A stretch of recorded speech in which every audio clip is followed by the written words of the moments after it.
আসসালামু আলাইকুম। এখানে এই যে সুন্দর বেবি ড্রেসটি দেখতে পাচ্ছেন, গরমের জন্য খুবই আরামদায়ক এই ড্রেসটি আজকে আমি সেলাই, কাটিং দুটোই একই ভিডিওতে শেয়ার করব। তো এগুলো হচ্ছে কামিজের সাইড থেকে বেঁচে যাওয়া টুকরা কাপড় বা বাড়তি কাপড়। তো দেখতেই পাচ্ছেন এবড়ো-থেবড়ো। আমি এখানে ১৭ ইঞ্চি কাপড় নিয়েছি। তো এখানে ৪ পাট কাপড় আছে। ১৭ ইঞ্চি এপাশ-ওপাশ করে স্কেল দিয়ে দাগ করে তারপর আমি কেটে নিচ্ছি।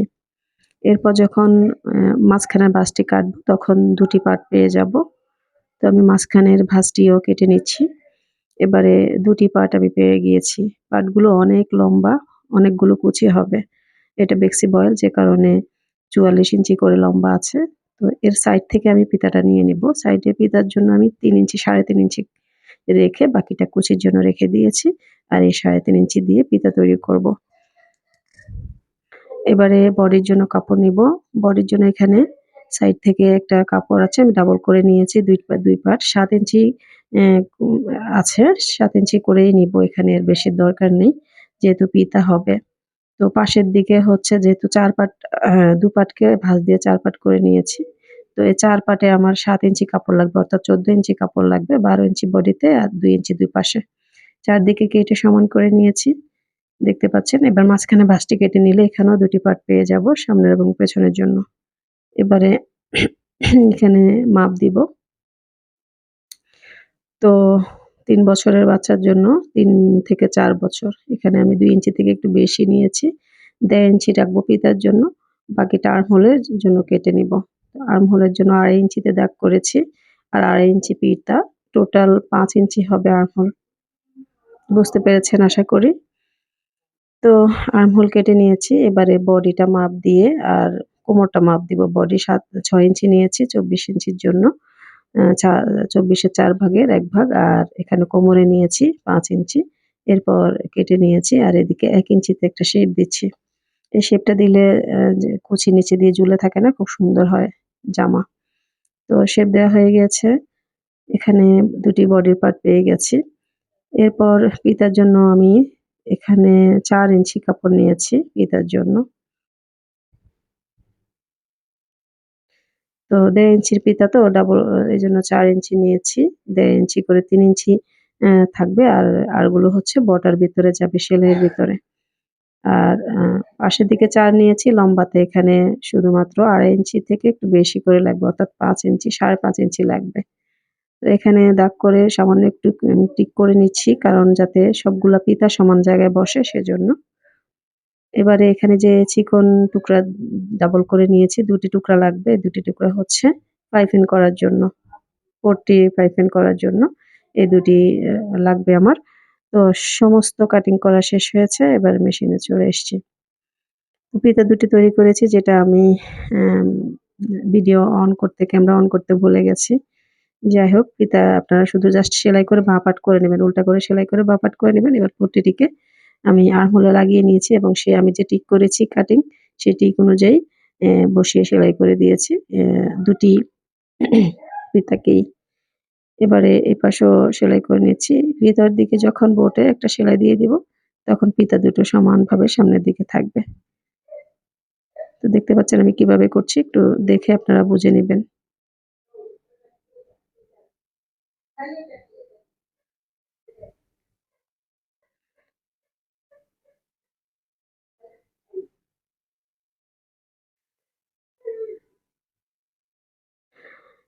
এক পাশ সেলাই হয়ে গেলে অপর পাশও একইভাবে ফিতা দুটি লাগাবো এবং পট্টি লাগাবো। তো কিভাবে লাগাচ্ছি আমি দেখাচ্ছি। বাঁ পাট করে ফিতাগুলোকে সমানভাবে রেখে এরপর পট্টি সেলাই করে দিচ্ছি।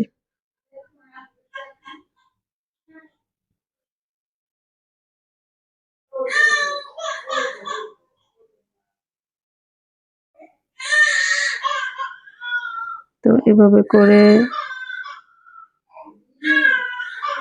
সেলাই করে তারপরে ভিতর দিয়ে বোটে একটা সেলাই করে দিব।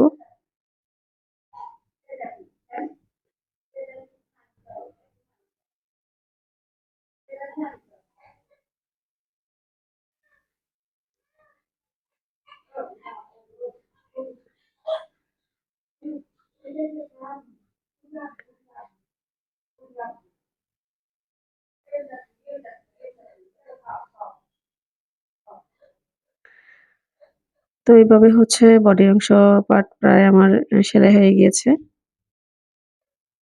সামান্য এই কাজ বাকি। এই ভাঁজগুলো একটু ধৈর্যের সহ ভাঁজটি দিয়ে তারপরে সেলাই করে নিতে হবে।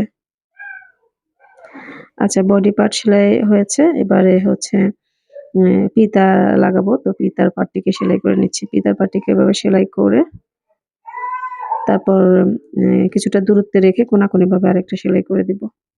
এরপর কোনার কাপড়টি কেটে নিব। এরপর ভাঁ পাট করে নিব। আপনারা যা থাকে হাতের কাছে তা দিয়ে করবেন। আমার হাতের কাছে কিছু নেই, সেজন্য আঙ্গুল দিয়ে এভাবে করে নিয়েছি। দুটি ফিতায় সেলাই করে নিয়েছি। এবারে যে নিচের অংশ কুচি পাটটা নিয়েছি। কুচি করে নিচ্ছি প্রথমে।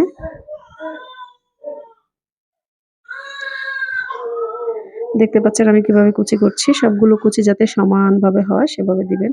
অনেকে সুই দিয়ে কুচি দেয়, অনেকে অনেকভাবে দেয়। আপনারা যে যেভাবে পারেন দিবেন। আমি এভাবে করতে পছন্দ করি, সেজন্য আমি এভাবে করেছি। তো এখানে 12 ইঞ্চি আছে, একদম পারফেক্ট আমার ঠিক আছে। আমি সেজন্য দুটাকে একই সমানভাবে কুচি করে নিয়েছি। এবারে বডি পার্টের সাথে কুচিগুলো জয়েন করে নিচ্ছি।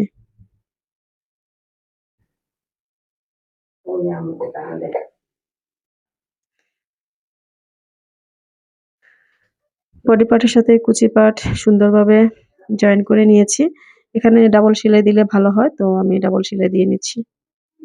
আপনারাও ডাবল সেলাই দিয়ে নিবেন, ব্যাক স্টিচ দিয়ে নিবেন, তাহলে সেলাই সহজে খুলবে না, সুন্দর হবে। একইভাবে হচ্ছে দুটি বডি পার্টের সাথে কুচি পাট লাগিয়ে নিয়েছি। এবারে সাইড সেলাই করব। তো সাইড সেলাই করার জন্য করার আগে অবশ্যই বডি মেপে নিবেন ইঞ্চি টেপ দিয়ে, যার যতটুকু প্রয়োজন। আমি 12 ইঞ্চি রাখবো বডি, 12 ইঞ্চি রেখে বাকিটা সেলাইয়ের ভিতরে ঢুকিয়ে দিব এবং এই কুচির উপরের যে অংশটা, সেই অংশের মধ্যে ফিতা লাগিয়ে ফিতা সহ একবারে সেলাই করে দিব। ফিতা পরেও লাগানো যায়। তো এত ঝামেলাতে যেতে চাইনি। একবারে কাজটা শেষ করে দিচ্ছি। এখানেও উল্টা করে আরেকটা সেলাই দিয়ে নিব, অর্থাৎ ডাবল সেলাই দিয়ে নিব। ডাবল করে সেলাই দিয়ে নিব।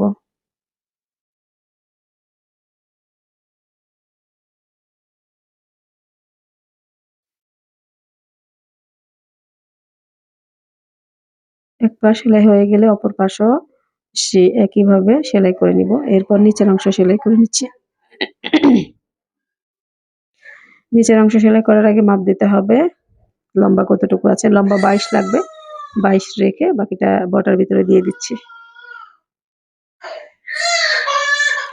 এখানে আমি 1 ইঞ্চি থেকে একটু বেশি নিয়েছি।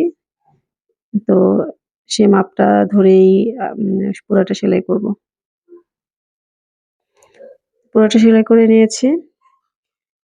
একদমই ড্রেসটি রেডি হয়ে গিয়েছে। বোতামের ঝামেলা নেই, কোনো কিছুর ঝামেলা নেই। তো ভিডিওটি ভালো লাগলে লাইক করে দিবেন, কমেন্ট করবেন, শেয়ার করবেন।